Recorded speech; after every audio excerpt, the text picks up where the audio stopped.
আসসালামু আলাইকুম রহমতুল্লাহ। সন্ত্রাস কারা করে এক নজরে আমরা একটু দেখে নেই। 2001 সালে জর্জ বুশ আফগানিস্তানে হামলা করছে সন্ত্রাস দমন নাম দিয়া এবং নিজেদের প্রভাব খাটানোর জন্য তারা আফগানিস্তানে হামলা করে। 2023 সালে জর্জ বুশ ইরাকে হামলা করে তেল এবং রাজনৈতিক প্রভাব খাটানোর জন্য। এরপরে 2004 থেকে নিয়ে 2018 সাল পর্যন্ত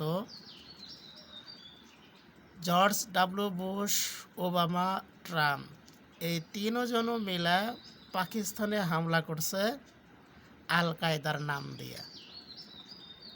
2007 সালে জর্জ বুশ, বাইডেন এই দুইজন মিলে সোমালিয়া থেকে আক্রমণ করে আফ্রিকার প্রভাব খাটানোর জন্য এখানে হামলা করছে আশ-শাবাব দমনের নাম দিয়ে।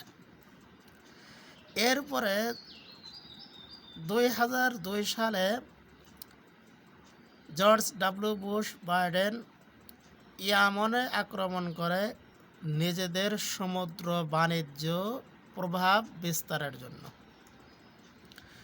এরপরে 2011 সালে বারাক ওবামা লিবিয়ায় আক্রমণ করে রাজনৈতিক প্রভাব খাটানোর জন্য।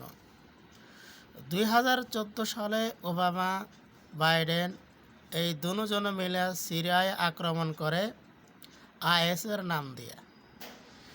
এরপরে 2014 থেকে নিয়ে 2021 সাল পর্যন্ত ওবামা, ট্রাম্প এরা ইরাকে আক্রমণ করে তাদের প্রভাব বিস্তারের জন্য।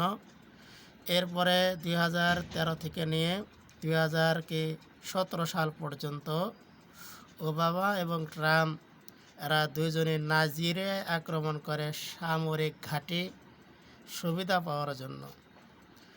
এরপরে 2025 সালে ট্রাম্প ইয়ামেন, ইরাকে, সিরিয়ায় আক্রমণ করে নিজেদের প্রভাব খাটানোর জন্য।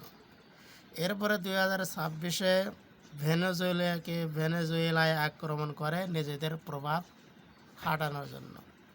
তো এখানে 2001 থেকে নিয়ে 2026 সাল পর্যন্ত যেসব রাষ্ট্রে বা দেশে তারা আক্রমণ করছে বেশিরভাগ দেশই হলো মুসলিম কান্ট্রি। মুসলিম কান্ট্রি যাতে মাথা খাড়া করতে না পারে শক্তির দিক থেকে, সেজন্য আগে কোনো না কোনো নাম ব্যবহার করে তারা সেই দেশের উপর আক্রমণ করে দেশটাকে ধ্বংস করে দেয়।